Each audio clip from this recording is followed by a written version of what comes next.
ന്യായാധിപന്മാർ അധ്യായം 15. ഫിലിസ്ത്യരെ തോൽപ്പിക്കുന്നു. കുറെ നാൾ കഴിഞ്ഞ് സാംസൺ ഗോതമ്പ് വിളവെടുപ്പ് കാലത്ത് ഒരാട്ടിൻകുട്ടിയുമായി ഭാര്യയെ സന്ദർശിക്കാൻ ചെന്നു. അവൻ പറഞ്ഞു, ഞാൻ എൻ്റെ ഭാര്യയുടെ ശയനമുറിയിൽ പ്രവേശിക്കട്ടെ. പക്ഷെ പിതാവ് അത് അനുവദിച്ചില്ല. അവളുടെ പിതാവ് പറഞ്ഞു, നീ അവളെ അതിയായി വെറുക്കുന്നുവെന്ന് വിചാരിച്ച് ഞാൻ അവളെ നിന്റെ കൂട്ടുകാരന് കൊടുത്തു. അവളുടെ ഇളയ സഹോദരി അവളേക്കാൾ സുന്ദരിയല്ലേ, അവളെ സ്വീകരിച്ചാലും. സാംസൺ പറഞ്ഞു, ഇപ്രാവശ്യവും ഫിലിസ്ത്യരോട് ഞാൻ എന്തെങ്കിലും അതിക്രമം പ്രവർത്തിച്ചാൽ അത് എൻ്റെ കുറ്റമായിരിക്കേയില്ല. സാംസൺ പോയി 300 കുറുനരികളെ പിടിച്ചു. കുറെ പന്തങ്ങളും ഉണ്ടാക്കി. ഈ 2 എണ്ണത്തെ വാലോട് വാൽ ചേർത്ത് ബന്ധിച്ച് അവയ്ക്കിടയിൽ പന്തവും വച്ചുകെട്ടി. അനന്തരം അവൻ പന്തങ്ങൾക്ക് തീ കൊളുത്തി അവയെ ഫിലിസ്ത്യരുടെ ധാന്യവിളയിലേക്ക് വിട്ടു. വയലിൽ നിൽക്കുന്ന വിളയും കൊയ്ത കറ്റയും ഒലിവ് തോട്ടങ്ങളും കത്തിച്ചാമ്പലായി. ഫിലിസ്ത്യർ ചോദിച്ചു, ആരാണിത് ചെയ്തത്? അവർ പറഞ്ഞു, ആ തിമ്നാക്കാരൻ്റെ മരുമകനായ സാംസൺ. അവൻ്റെ ഭാര്യയെ അമ്മായിയപ്പൻ അവൻ്റെ കൂട്ടുകാരന് കൊടുത്തതുകൊണ്ട് ചെയ്തതാണിത്. ഫിലിസ്ത്യർ ചെന്ന് അവളെയും അവളുടെ പിതാവിനെയും അഗ്നിക്കിരയാക്കി. സാംസൺ അവരോട് പറഞ്ഞു, ഇങ്ങനെയാണ് നിങ്ങൾ പ്രവർത്തിക്കുന്നതെങ്കിൽ ഞാൻ ശപഥം ചെയ്യുന്നു, ഞാൻ നിങ്ങളോട് പ്രതികാരം ചെയ്തിട്ട് സ്ഥലം വിടും. അവൻ അവരെ ക്രൂരമായി പ്രഹരിച്ച് കൊന്നുകളഞ്ഞു. അതിനുശേഷം അവൻ ഏത്താം പാറക്കെട്ടിൽ പോയി താമസിച്ചു. അപ്പോൾ ഫിലിസ്ത്യർ യൂദായിൽ ചെന്ന് പാളയമടിച്ച് ലേഹി പട്ടണം ആക്രമിച്ചു. യൂദായിലെ ജനം ചോദിച്ചു, നിങ്ങൾ ഞങ്ങൾക്കെതിരായി വന്നതെന്തുകൊണ്ട്?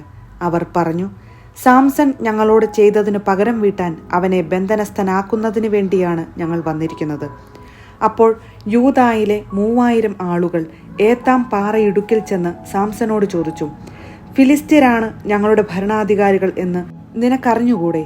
പിന്നെ നീ ഇപ്പോൾ ഞങ്ങളോട് ഈ ചെയ്തതെന്ത്? അവൻ പറഞ്ഞു, അവർ എന്നോട് ചെയ്തതുപോലെ ഞാൻ അവരോടും ചെയ്തു.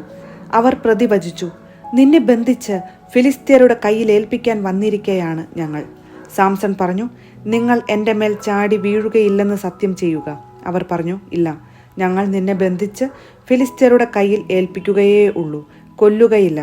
അവർ പുതിയ 2 കയറുകൊണ്ട് അവനെ ബന്ധിച്ച് പാറയ്ക്കു വെളിയിൽ കൊണ്ടുവന്നു. അവൻ ലേഹിയിലെത്തിയപ്പോൾ ഫിലിസ്ത്യർ ആർപ്പുവിളികളോടെ അവനെ കാണാനെത്തി. കർത്താവിൻ്റെ ആത്മാവ് ശക്തിയോടെ അവൻ്റെ മേൽ വന്നു. അവനെ ബന്ധിച്ചിരുന്ന കയർ കരിഞ്ഞ ചണനൂൽ പോലെയായി തീർന്നു. കെട്ടുകൾ അറ്റുവീണു. ആയിട ചത്ത ഒരു കഴുതയുടെ താടിയെല്ല് കിടക്കുന്നത് അവൻ കണ്ടു. അതെടുത്ത് അവൻ 1000 പേരെ അതുകൊണ്ട് കൊന്നു. എന്നിട്ട് അവൻ ഘോഷിച്ചു, കഴുതയുടെ താടിയെല്ല് കൊണ്ട് ഞാൻ അവരെ കൂന കൂട്ടി. കഴുതയുടെ താടിയെല്ലുകൊണ്ട് 1000 പേരെ ഞാൻ കൊന്നു. ഇത് പറഞ്ഞിട്ട് അവൻ എല്ല് എറിഞ്ഞു കളഞ്ഞു. ആ സ്ഥലത്തിന് റാമാത്ത് ലേഹി എന്നു പേര് ലഭിച്ചു. അവന് വലിയ ദാഹമുണ്ടായി. അവൻ കർത്താവിനെ വിളിച്ചപേക്ഷിച്ചു. അവിടുത്തെ ദാസന്റെ കരങ്ങളാൽ ഈ വലിയ വിജയം അവിടുന്ന് നേടിത്തന്നിരിക്കുന്നു. ഇപ്പോൾ ഞാൻ ദാഹം കൊണ്ട് മരിച്ച് അപരിച്ഛേദിതരുടെ കൈകളിൽ വീഴണമോ? ദൈവം ലേഹിയിൽ ഉള്ള പൊള്ളയായ ഒരു സ്ഥലം തുറന്നു. അതിൽ നിന്ന് ജലം പുറപ്പെട്ടു. അവൻ വെള്ളം കുടിച്ച് ഊർജ്ജസ്വലനായി. അതുകൊണ്ട് അതിന് എൻഹക്കോർ എന്ന് പേര് കിട്ടി. അത് ഇന്നും അവിടെയുണ്ട്. ഫിലിസ്ത്യരുടെ കാലത്ത് 20 വർഷം സാംസൺ ഇസ്രായേലിൽ ന്യായാധിപനായിരുന്നു. ന്യായാധിപന്മാർ അധ്യായം 16. സാംസൺ ഗാസായിലേക്ക് പോയി. അവിടെ ഒരു സ്വൈരിണിയെ കണ്ടുമുട്ടി. അവളോടുകൂടി ശയിച്ചു. സാംസൺ അവിടെ വന്നിട്ടുണ്ടെന്ന് ഗാസ നിവാസികൾ അറിഞ്ഞു. അവർ അവിടം വളഞ്ഞു. രാത്രി മുഴുവൻ പട്ടണവാതിൽക്കൽ പതിയിരുന്നു. പ്രഭാതം വരെ കാത്തിരിക്കാം, രാവിലെ അവനെ നമുക്ക് കൊല്ലാം എന്ന് പറഞ്ഞ് രാത്രി മുഴുവൻ നിശ്ചലരായിരുന്നു. എന്നാൽ സാംസൺ പാതിരാ വരെ കിടന്നു. പിന്നെ എഴുന്നേറ്റ് പട്ടണപ്പടിപ്പുരയുടെ വാതിൽ കട്ടിളക്കാലോടുകൂടി പറിച്ചെടുത്ത് തോളിൽ വെച്ച് ഹെബ്രോന്റെ മുൻപിലുള്ള മലമുകളിലേക്ക് പോയി. സാംസനും ദലീലായും അതിനുശേഷം സോറയ്ക്കു താഴ്വരയിലുള്ള ദലീല എന്ന സ്ത്രീയെ അവൻ സ്നേഹിച്ചു. ഫിലിസ്ത്യരുടെ നേതാക്കന്മാർ അവളുടെ അടുത്ത് ചെന്ന് പറഞ്ഞു, സാംസനെ നീ വശീകരിക്കണം. അവൻ്റെ ശക്തി എവിടെ സ്ഥിതി ചെയ്യുന്നുവെന്നും അവനെ എങ്ങനെ കീഴടക്കി ബന്ധിക്കാമെന്നും മനസ്സിലാക്കണം. ഞങ്ങൾ ഓരോരുത്തരും നിനക്ക് 1100 വെള്ളി നാണയം തരാം. ദലീല സാംസനോട് പറഞ്ഞു, നിന്റെ ഈ വലിയ ശക്തിയെല്ലാം എവിടെ സ്ഥിതി ചെയ്യുന്നുവെന്നും നിന്നെ എങ്ങനെ ബന്ധിച്ചു കീഴടക്കാമെന്നും ദയവായി എന്നോട് പറയുക. സാംസൺ മറുപടി പറഞ്ഞു, ഉണങ്ങാത്ത പുതിയ 7 ഞാണുകൊണ്ട് ബന്ധിച്ചാൽ എൻ്റെ ശക്തി കുറഞ്ഞ് ഞാൻ മറ്റു മനുഷ്യരെ പോലെയാകും. അപ്പോൾ ഫിലിസ്ത്യ പ്രഭുക്കന്മാർ ഉണങ്ങാത്ത പുതിയ 7 ഞാൺ കൊണ്ടുവന്നു. ദലീല അവ കൊണ്ട് അവനെ ബന്ധിച്ചു. ഉൾമുറിയിൽ അവൾ ആളുകളെ പതിയിരുത്തിയിരുന്നു. അതിനുശേഷം അവൾ അവനോട് പറഞ്ഞു, സാംസൺ, ഇതാ ഫിലിസ്ത്യർ നിന്നെ വളഞ്ഞിരിക്കുന്നു. എന്നാൽ അഗ്നി ചണനൂലിനെ എന്ന പോലെ അവൻ ഞാണുകൾ പൊട്ടിച്ചു കളഞ്ഞു. അവൻ്റെ ശക്തിയുടെ രഹസ്യം പുറത്തായില്ല. ദലീല സാംസനോട് പറഞ്ഞു, നീ എന്നെ കബളിപ്പിച്ചു, എന്നോട് നുണ പറഞ്ഞു. എങ്ങനെ നിന്നെ ബന്ധിക്കാമെന്ന് എന്നോട് പറയുക. അവൻ പറഞ്ഞു, ഒരിക്കലും ഉപയോഗിച്ചിട്ടില്ലാത്ത പുതിയ കയറുകൊണ്ട് ബന്ധിച്ചാൽ ഞാൻ ദുർബലനായി മറ്റാരെയും പോലെയാകും.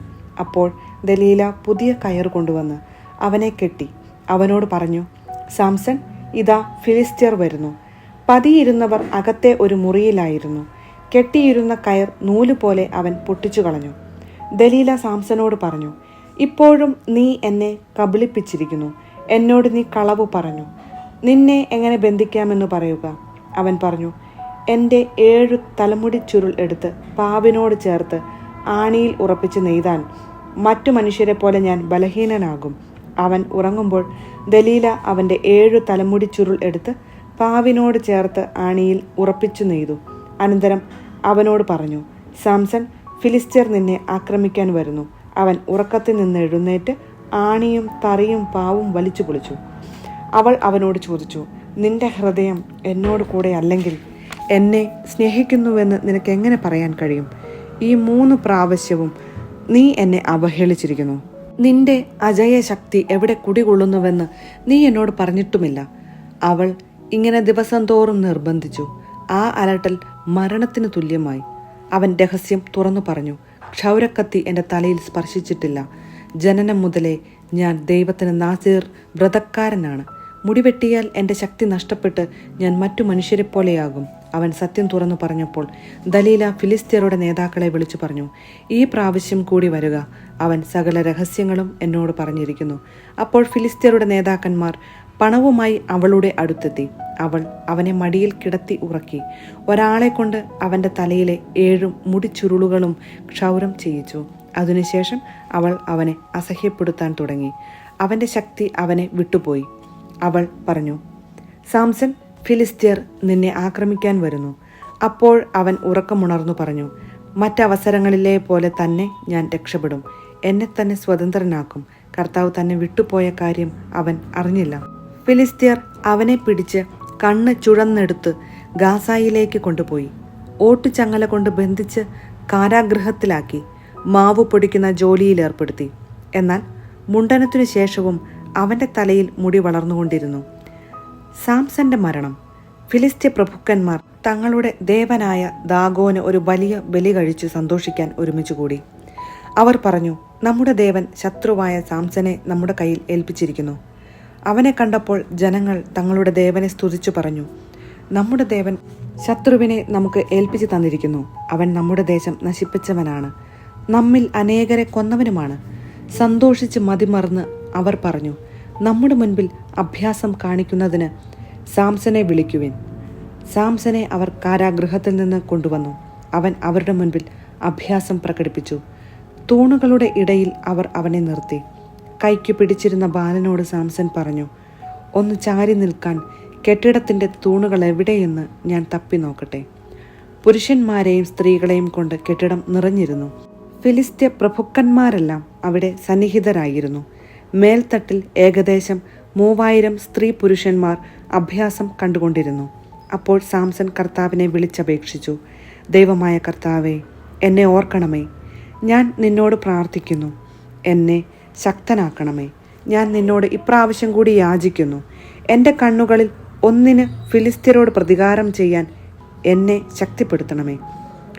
കെട്ടിടം താങ്ങി നിന്നിരുന്ന 2 നെടും തൂണുകളെ സാംസൺ പിടിച്ചു. വലതുകൈ ഒന്നിലും ഇടതുകൈ മറ്റേതിലും വെച്ച് അവൻ തള്ളി. അവൻ പറഞ്ഞു, ഫിലിസ്ത്യരോടുകൂടെ ഞാനും മരിക്കട്ടെ. സർവശക്തിയും ഉപയോഗിച്ച് അവൻ കുനിഞ്ഞു. കെട്ടിടം അതിലുണ്ടായിരുന്ന പ്രഭുക്കന്മാരുടെയും മറ്റ് ആളുകളുടെയും മേൽ വീണു. മരണസമയത്ത് അവൻ കൊന്നവർ ജീവിച്ചിരിക്കുമ്പോൾ കൊന്നവരെക്കാൾ അധികമായിരുന്നു. സഹോദരന്മാരും കുടുംബക്കാരും വന്ന് അവൻ്റെ ശരീരം കൊണ്ടുപോയി. സോറായ്ക്കും എഷ്താവോലിനും ഇടയ്ക്ക് പിതാവായ മനോബയുടെ ശവകുടീരത്തിൽ സംസ്കരിച്ചു. 20 വർഷമാണ് അവൻ ഇസ്രായേലിൽ ന്യായപാലനം നടത്തിയത്.